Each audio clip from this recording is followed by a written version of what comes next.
G'day guys, let's make this snappy. It's votes time on My Blue Heaven.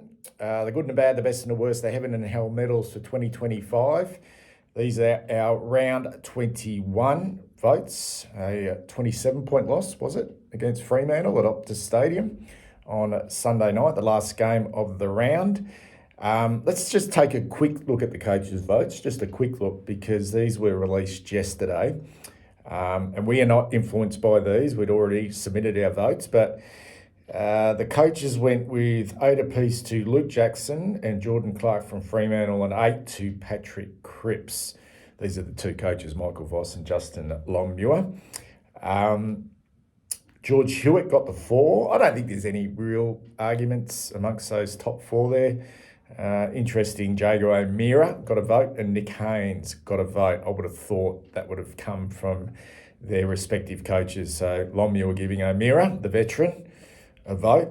I must say I didn't notice him a hell of a lot. Must have played a role for his coach. And Nick Haynes probably got a vote off Michael Voss. That's a bit of that's a really interesting one, the Nick Haynes one, but it's just one vote. Anyway, do you agree with those? Does it really matter? Probably not. Let's have a look at the My Blue Heaven medal first, and the votes, the 5, 4, 3, 2, and 1. They weren't that hard to do in this game. There was some pretty solid performances across the board, so it wasn't like I was scratching my head to put players in. And with mine, there's probably a couple of apologies, in the 5, 4, and 3, 2, 1, particularly the 2 and the 1. I think the first 3 for me stood out. I gave Cripps 5, Hewitt 4. Could have probably tossed those around, but I kind of liked Cripps's game, although I felt like at times he was trying to do a little bit too much, getting himself in a little bit of trouble, not releasing quick enough by hand. But anyway, he's at 36 and he's just busted his guts for 4 quarters. The same with George Hewitt. He was great. I was probably the second half that Hewitt, they put someone on him. I can't remember who it was. Fremantle actually had someone running with him in the second half. It could have been O'Meara. I think it was O'Meara, and that's probably why that Longmuir's given O'Meara given the 1 vote, because Hewitt wasn't as impactful as he was in the first half. And Cooper Lord got his opportunity with Chera out and did a pretty good job on Caleb Sarong and picked up 22 himself. He's actually a really solid young player. Solid is the word I use for him. He doesn't do anything he's not like a wow. Like, it's not like you look at him, and I understand now why he was picked up as a rookie in the mid-season draft and missed out on the original draft. I reckon recruiters looked at him and thought there isn't an outstanding quality there with him, but he's obviously got really good character, and he does everything pretty well. And it was a good role for him, and he did it. Yeah, I think he did that role on Sarong. Okay, I didn't think Sarong had a great game. I think there were other players that were a lot more impactful than Caleb Sarong and Andy Brayshaw. So yeah, good job by Cooper Lord. And I'm actually kind of liking the form of Zach Williams. Felt like his energy in all games this year has been really good. It's hard to think back at the start of the year, but definitely of late, his energy, and he's kind of one of our best impact players. He's not a high possession ball winner, but he kind of makes things happen. Is he perfect? No. Is he contracted? Yes. How's he going to look moving forward? Not quite sure, but I think his form's been okay. Whether he's having a bit of a run in the midfield or across half forward, I actually can't fault necessarily the way he's playing at the moment. I gave him 2, and I've given Frankie Evans a vote. I just think I could have put Cowan or Fogarty in there, or a couple of other players that had serviceable games. I felt like Evans really in that first half in that first quarter just kind of set us alight. And like a lot of those sort of small forwards, they come in and out of the game, but he tackled hard, he worked hard. What's the future hold for him? Probably not a lot, but geez, you got to respect him. Got to respect the way that he's bounced back after that big hit from Stephen May, and I reckon he cops a lot of criticism off the fans and have become a whipping boy. And I'm not giving him these votes out of goodwill or faith. I thought he was really good in this game. And Spencer's gone Hewitt, Cripps, Lord. I don't disagree with the Cowan and Fogarty votes. I thought Fogarty probably played his best game for the year, and Cowan just continues to improve, and become quite consistent down back. So I don't disagree with those. Unfortunately, guys, with 3 games remaining, there can't be a change at the top. So, and what I mean by that, George Hewitt has won this medal with 3 games to go. Like, even if Patrick Cripps or Ollie Hollins get maximum votes over the remaining games, that's only 30 votes. And you would assume, given the way Hewitt's finishing the year, that he's probably going to score some votes as well. So he is the winner of this award. Maybe there's some interest around who finishes second, who can maybe come up into the top 5. I mean, De Conning can still get up into the top 5. Even if Lockie Cowan has a really strong finish, he can maybe push up further as well. But yeah, Georgie Hewitt has won this medal, and quite easily as well.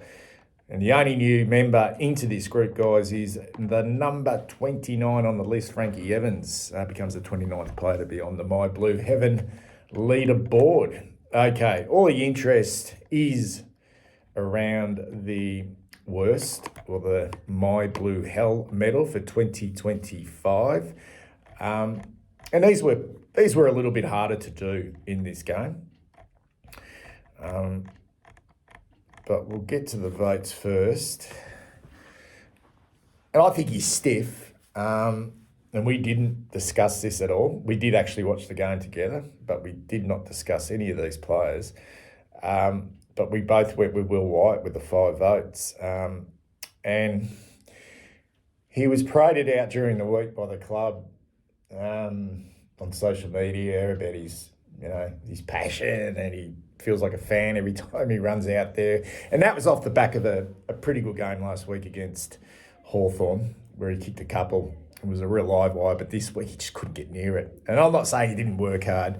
I'm not saying he just had a down game. He just could not get near it, unfortunately. So we both gave him 5 votes. So I'll give him Motlop 4. He's kicked a goal.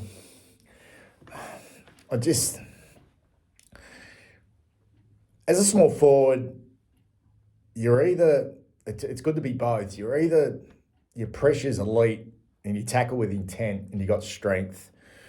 I don't think he's got that. I'm not saying he doesn't tackle, but he doesn't tackle with intent and strength. A lot of broken tackles. So if they're not doing that, like at an elite level, you're looking at someone who just, every time they get the ball, or just about every time they get the ball, there's a high half forward or through the middle of the ground, they're making something happen for the team, high impact players. But he just frustratingly makes a lot of mistakes at vital times, just lack of awareness, getting himself into trouble.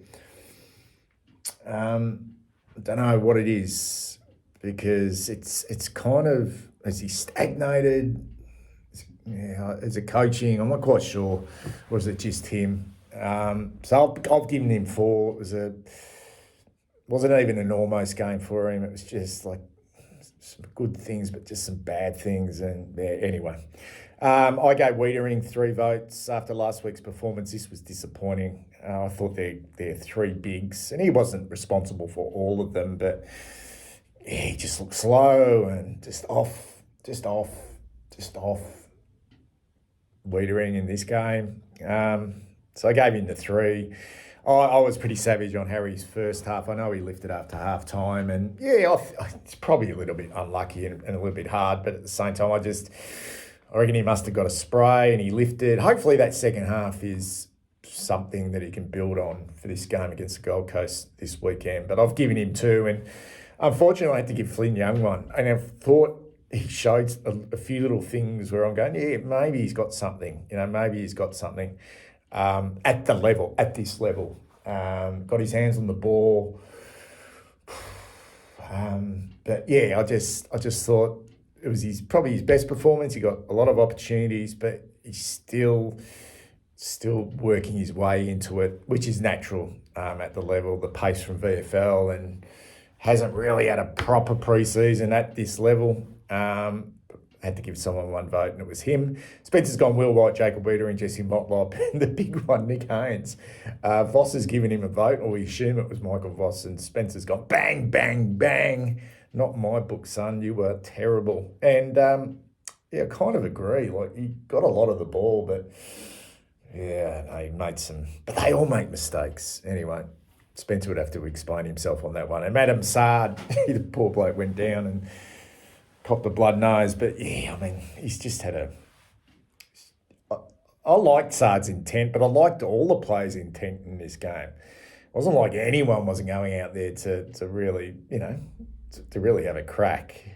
It was about, when you're looking at someone like Adam Sard, it's about the impact he's going to have in the position he plays, that power and that kicking and the running ability and getting on the end of it. He just doesn't, it's not providing that. Anyway, leaderboard.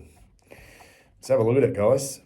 There are 34 players on this list now, and unfortunately, Flynn, my boy, you join this group, but don't feel like you are being isolated in this group, mate, because look at the names. Look at the names, mate. There are some absolute champions of the football club on this list. Motlop leads on 58. He's played 20 games. Akers, who played on the weekend, what do you think? Was he lucky?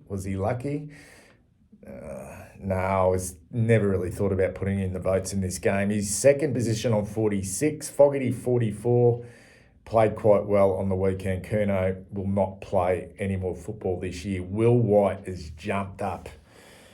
He has leapfrogged a lot of players now into fifth position. He's only played the 11 games. Jacob Wiedering in sixth position, DeConning 28, Adam Sard, Mitch McGovern, and Nick Haynes, who drifted out of the top 10, is now back in thanks to Spencer. There's the long list, guys, of the My Blue Hell medal for 2025. Anyway, take care and speak soon.